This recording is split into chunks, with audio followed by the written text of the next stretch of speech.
So I wanted to break the videos down into 10-minute parts, and I realized I just started to go over 10 minutes. Here's what I'm talking about on the leap of faith.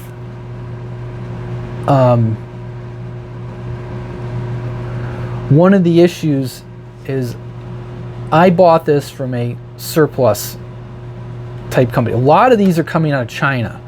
The problem is the shipping's cost prohibitive. You can find these in the US, and there's two types of people that are selling these right now.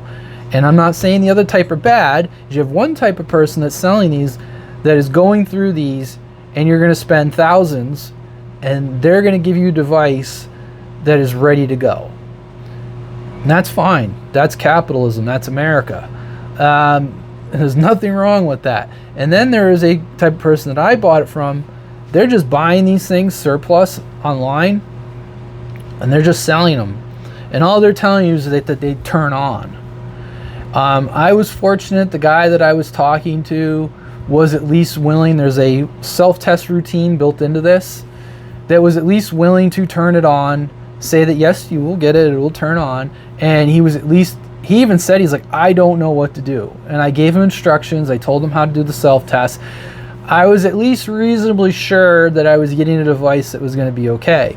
So I paid a lot less money for the device, but I was taking a leap of faith versus the other groups of people that maybe are more knowledgeable in test equipment, whereas I'm just dealing with a guy that's just buying surplus equipment. For all I know, they're buying these things by the pound. I don't know how they get them, but like I said, I think I paid about $300 for this. Now, when I got it, it was missing the side handles, it was missing the feet. Pretty short money. I put a hard drive in it, still short money. An SSD is very inexpensive. I really didn't have to do a lot to it, but I did have to put a lot of labor into it on my own to get this to a point where it is, because you're kind of doing something that it's capable of doing, but there's no official documentation on it. So you're kind of on your own, and you're relying on these user groups. And sometimes you ask a question and you don't always get an answer, and you got to kind of figure it out on your own.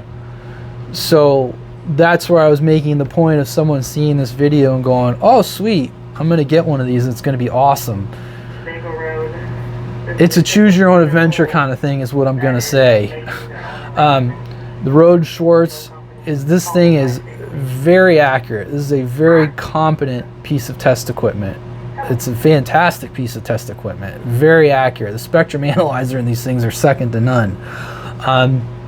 One thing that I wanted to do, which you cannot, so basically this will do anything that an RF test set will do now, that you can go out and buy. But one thing it doesn't do,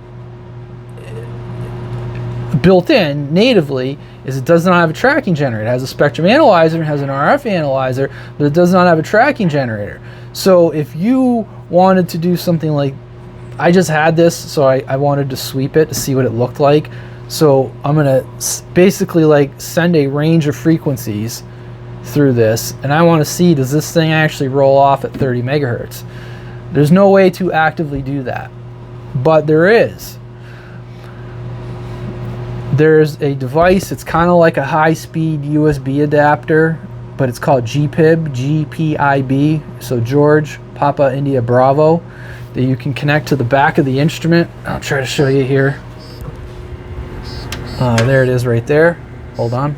So it will not do a tracking generator. One of the reasons that I gravitated towards one of these is that because Rode Schwartz puts out all the documentation on these, or at least it's available on the internet, you can talk to that instrument through the rear of it, and people have created software. And there's this gentleman, Victor, and I can tag him in the video, Victor Martins Augusto, created something called VMA. And I'll show you here. There's a piece of software that you can run on your computer. Here, let me just kind of, there we go. So this is VMA. I'm connected through the USB to the GPIB adapter, and what I can do now is I can talk to the instrument through the back. Now just basically looking at a spectrum analyzer, but I can also enable the TG, which is the tracking generator. So this will allow me to do things like sweep coax assemblies, sweep filters. Oops, microphone. Take this back. It'll allow me to sweep filters. I can use my return loss bridge.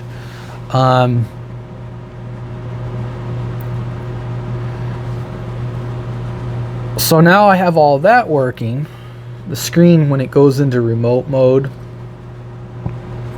it goes into this blank. There's a way you can look at the commands, but there's really nothing to see there.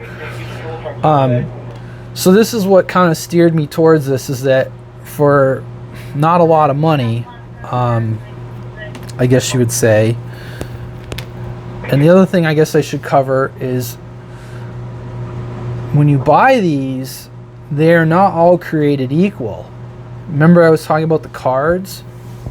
So this came with, they all come with like an RF analyzer card at a minimum and a digital card. But to be able to do function tones like audio generator, I had to also purchase what's called the B5? I can't remember the card number. The B41 card, that's what it is, the audio card. I had to purchase one. And I can only find one in China. And that was about $200 if I remember correctly to get that card. So mine also came with an IFIQ card, which you can start to play with like SDR stuff and things like that. So you could buy one of these and you may not have the cards you need to do analog radio testing like the B41 card. And what I find is a lot of these don't have the B41 card, maybe because I don't know, they didn't need it for cell phone testing. I don't know, but, or it just was less common, but I needed to purchase a B4. And then that gets into a whole nother thing, is because when people bought these back in the day, you could buy them for less money with limited options. And then you could buy options down the road, call Road and Schwartz and phone, and you'd say, here's the serial number. They would generate a key. And when you power on the instrument, you would put in this key and you'd have the options. Well, and I don't know, I guess this kind of gets into a gray area. People have hacked that and created Python scripts and figured out how they generated keys. And so you can't just simply drop a card into this thing. You have to generate a key. And then you have to turn on certain software options. So it's just not even to put a card in it.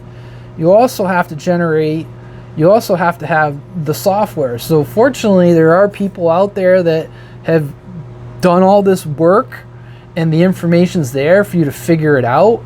It's just, you have to find all that information to do it. So to do this, you know, so once I had this thing all loaded with all the software options and all the hardware options, then I backed up the hard drive, because if the hard drive ever took a shit on this thing, yeah, you're gonna have, you know, it's a lot of work. It's just like when you set up your computer, right? You should be making an image of your hard drive in case you ever have a problem with your computer. You can be, you know, especially people like us that are into radios and electronics, you can be back off to the races. So anyways, I guess that's about all I'm going to say about this at this point. I'm going to wrap the video up. I wanted to show you guys this.